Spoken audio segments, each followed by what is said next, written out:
So we may ask, of course, the question why it is so difficult to develop a generic solution that works for all kinds of structured products. This is, of course, due to the big variability of this market and the huge scope of products that have to be treated, especially if you are looking on all continents in Asia, United States, in Europe, etc.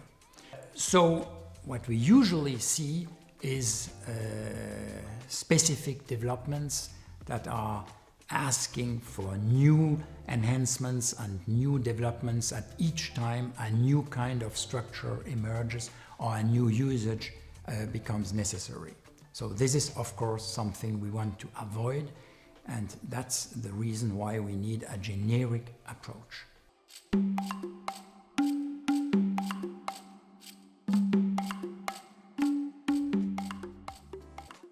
LexiFi's goal is therefore to create a description which is both readable by a human being and by a computer or a software program.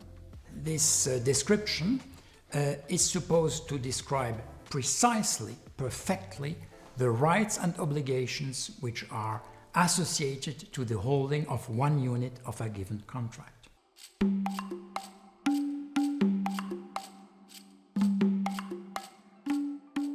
The important point is that this description should be sufficiently precise to allow for a big number of applications.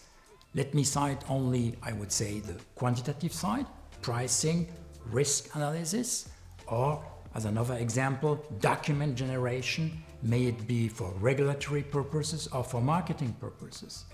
Another use, and probably one of the most difficult to implement usages, is the life cycle management, ensuring that the contract is correctly managed from its inception to its maturity in such a way that it is always synchronized with reality, and so that all functionalities that I mentioned earlier are always derived from the current contract situations and are therefore, by construction, always correct with respect to the current situation of the contract.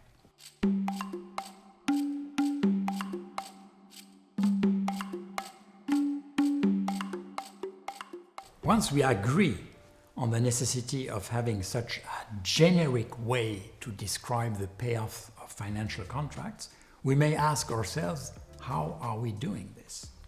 We decided at LexiFi to create a DSL, a domain-specific language specialized for the description of these contract payoffs, a kind of algebra with a limited number of constructors, about 10 or 12, sufficiently enough to describe any kind of complex payoff.